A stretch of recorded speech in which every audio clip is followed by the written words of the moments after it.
I, 29F, never imagined I'd be sharing my story on Reddit, but here I am. 5 years ago, I met Tristan, 32M, at a mutual friend's barbecue. He was charming, funny, and we hit it off immediately. We started dating casually, nothing too serious. I was focused on my career as a marketing manager, and Tristan was always talking about his plans to start his own business. Our relationship lasted only a couple of months. We had different priorities and lifestyles, so we decided to go our separate ways amicably. Or so I thought. Little did I know, I was already pregnant. I found out about the pregnancy a few weeks after we broke up. I was scared and confused. My parents had always been very traditional, and I knew they wouldn't be thrilled about their unmarried daughter having a baby. But I also knew they'd support me no matter what. I come from a close-knit family. My older sister, Laura, 34F, has always been my best friend and confidant. When I found out I was pregnant, Laura was the first person I called. She came over immediately, held my hand, and helped me process the news. It was Laura who encouraged me to reach out to Tristan, saying he deserved to know and that we should discuss our options together. I nervously dialed Tristan's number, hoping for support or at least a mature discussion about our situation. His response shattered those hopes. "Take care of it," he said coldly. "I'm not ready to be a father." Then he blocked my number. I was devastated. I spent the next few days in a daze, trying to figure out what to do. Laura and my parents rallied around me. My mom, despite her initial shock, told me that whatever I decided, they would support me. My dad, usually stoic, hugged me and said, "You're stronger than you know, sweetheart." After much soul-searching, I decided to keep the baby. It wasn't an easy choice, but it felt right for me. The pregnancy was tough. Morning sickness hit me hard, and I was worried about managing my job. But my boss was understanding, and my coworkers stepped up to help when I needed it. On a rainy Tuesday in March, my beautiful daughter Lily came into the world. The moment I held her, I knew I'd made the right decision. My parents fell in love with her instantly, and Laura appointed herself as the coolest aunt ever. For the past 5 years, Tristan has been completely absent from our lives. No child support, no visits, not even a birthday card. I sent him a birth announcement and photos of Lily, hoping he might have a change of heart. But they went unanswered. After a while, I stopped trying. Lily doesn't know Tristan as her father. She just knows that some kids have dads and some don't. When she asked about her dad for the first time, I simply told her that he wasn't ready to be a father. It broke my heart, but I didn't want to lie to her. Life as a single mom hasn't been easy, but we've managed. I worked hard and got promoted at my job, which allowed me to provide a comfortable life for Lily. We have our routines, Saturday morning pancakes, Sunday trips to the park, and bedtime stories every night. Lily is a happy, curious child who loves animals and wants to be a vet when she grows up. 2 months ago, out of the blue, I received a message from Tristan. "I've changed," he wrote. "I want to be part of Lily's life." At first, I was cautiously optimistic. Maybe he'd grown up and realized what he'd been missing. After discussing it with Laura, who advised caution, I agreed to meet him for coffee to discuss the situation. That meeting changed everything. Tristan didn't seem interested in getting to know Lily or understanding her needs. Instead, he immediately started talking about custody arrangements and his rights as a father. When I pointed out that he wasn't even on Lily's birth certificate, he became angry and threatened to take me to court. I was shocked and confused. Why, after 5 years of total absence, was he suddenly so adamant about being involved? It didn't add up. Tristan had never struck me as the paternal type. Even when we were dating, he'd always said he didn't want kids. Then last week, I ran into Tristan's cousin, Emily, at the grocery store. Emily and I had been friendly during my brief relationship with Tristan, but we'd lost touch over the years. She didn't know about the situation with Lily and started chatting about Tristan's recent marriage. Apparently, his new wife, Megan, 30F, had always wanted children but couldn't have any of her own due to medical issues. That's when it clicked. Tristan didn't want to be a father to Lily. He wanted a child for his new wife. I was furious and scared. I couldn't believe he'd try to use our daughter as a replacement child for his wife. Lily has never met this man, and now he wants to disrupt her life for his own selfish reasons. It brought back memories of how callously he treated me during my pregnancy, and I felt sick to my stomach. I've contacted a lawyer, but I'm worried. Does Tristan have any legal standing here? Can he really just waltz back into our lives and demand custody after 5 years of abandonment? I'm prepared to fight with everything I have to protect my daughter, but I'm terrified of the impact this could have on her. Lily is a sensitive child. She gets upset when her routine is disrupted, and it takes her time to warm up to new people. The thought of forcing her into a relationship with a stranger who happens to be her biological father makes me anxious. What if she feels rejected all over again if Tristan loses interest? I need advice, support, or just someone to tell me I'm not crazy for wanting to keep my ex far away from our daughter. I've worked so hard to create a stable, loving environment for Lily. The idea that Tristan could swoop in and undo all of that terrifies me. Has anyone been through something similar? What should I do next? How do I protect Lily while also being fair? I'm lost and could really use some guidance. Update 1. It's been a month since my last post, and a lot has happened. First, I want to thank everyone for their support and advice. Reading your comments made me feel less alone and gave me the strength to take action.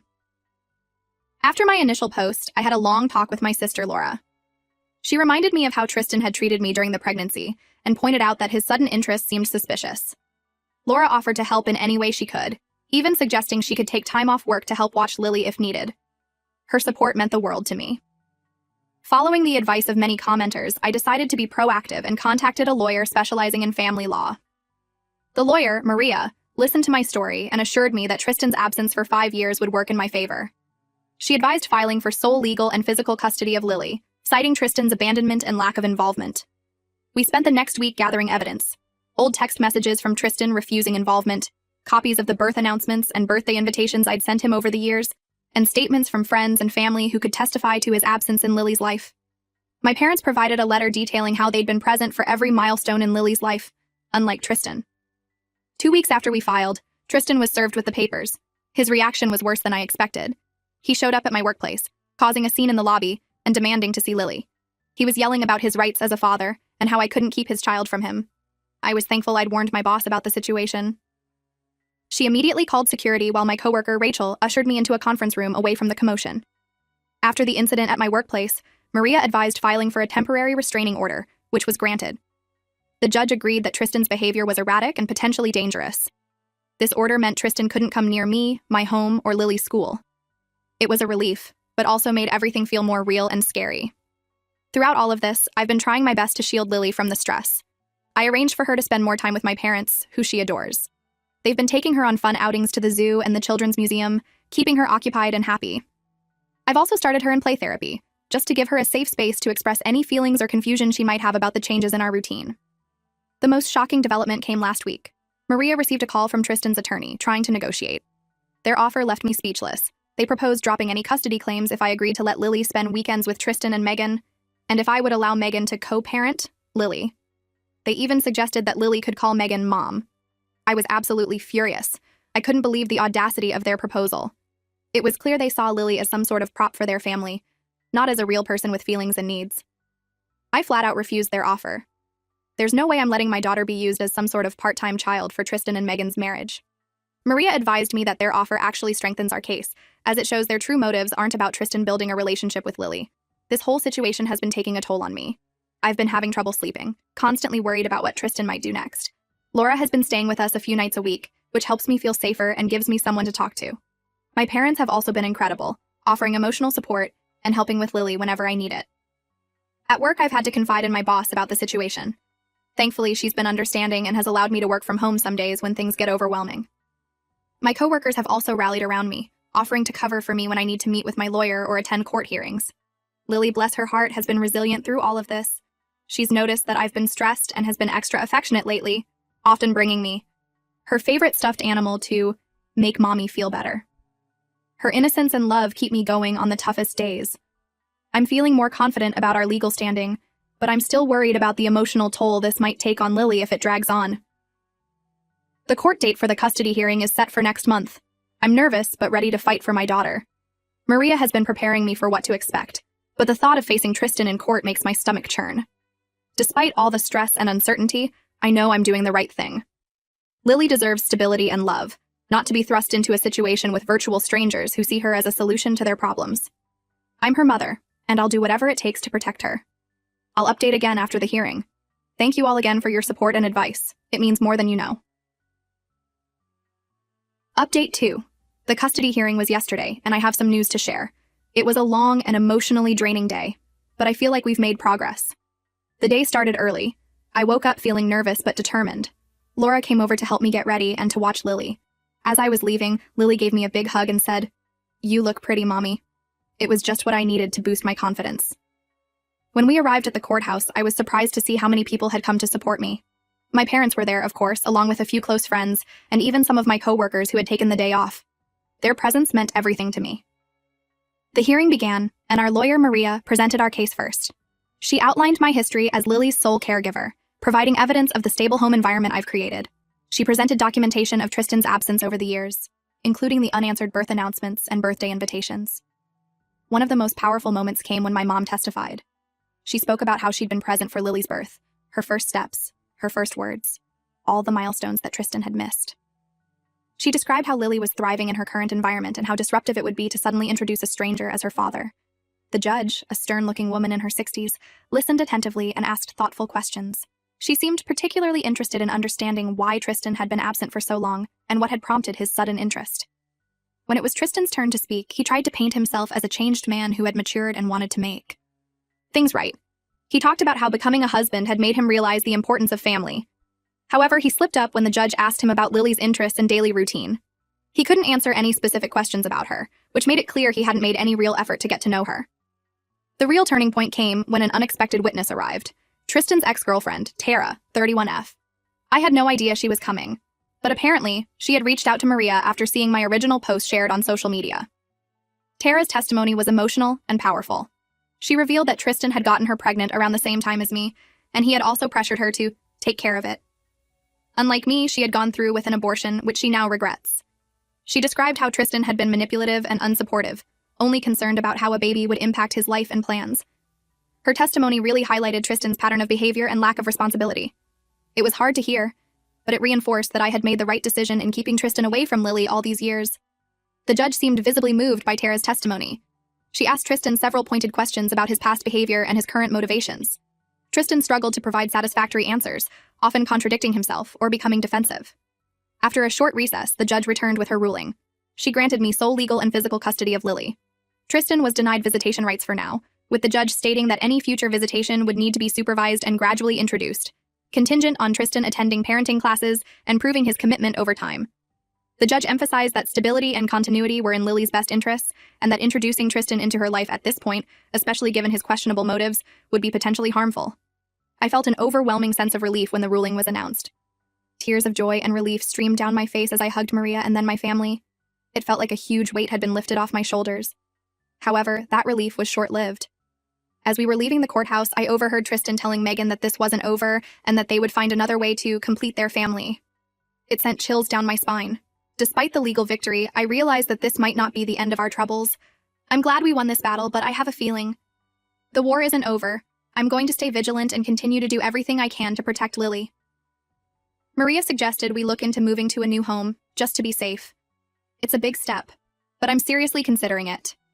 For now, I'm focusing on helping Lily adjust to the changes in our routine. The play therapy seems to be helping, and I'm doing my best to maintain a sense of normalcy for her. I'm also thinking about how and when I'll eventually explain all of this to her when she's older. Thank you all for your continued support. I'll update again if anything significant happens. Update 3. It's been 6 months since my last update, and I wanted to share some final thoughts on this situation. A lot has changed, mostly for the better. After the court hearing, Tristan and Megan seemed to back off for a while. We didn't hear from them directly, which was a relief. However, about 2 months ago, I started noticing unfamiliar cars parked near our house and Lily's school. I couldn't prove it was them, but my gut told me they were watching us. It was unsettling, to say the least. After discussing the situation with my family and Maria, I decided it was time to make some significant changes. We moved to a new house in a gated community about an hour away from our old place.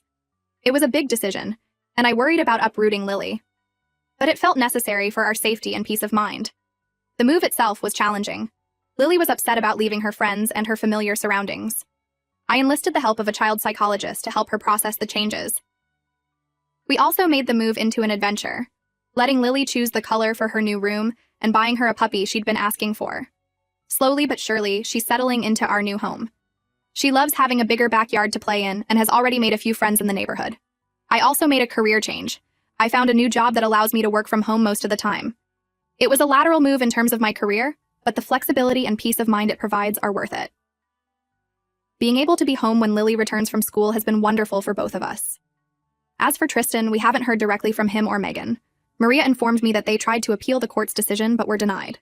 The judge stood firm on her original ruling, emphasizing that Tristan needed to show genuine commitment to being a father before any changes in custody or visitation would be considered.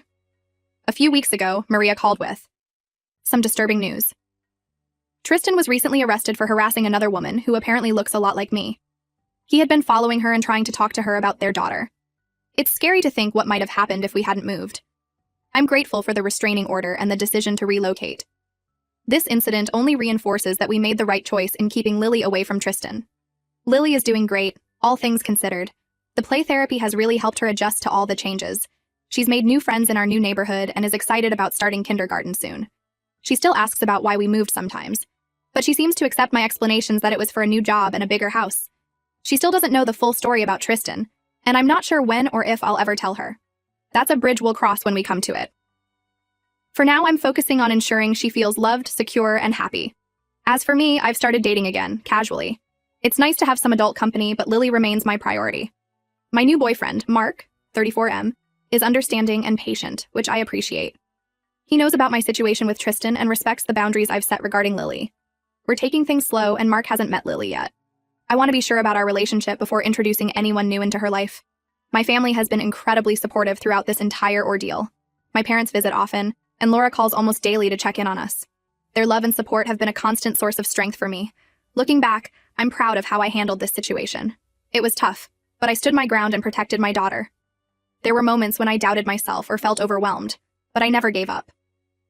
To anyone going through something similar, stay strong and don't be afraid to ask for help. You know what's best for your child, and you have more strength than you realize. I'm cautiously optimistic about our future. While I know we can never completely let our guard down, I feel like we've turned a corner. Lily is thriving, I'm feeling more secure in our new home, and we're building a life full of love and happiness. This will be my final update on this situation. Thank you all for your support throughout this journey.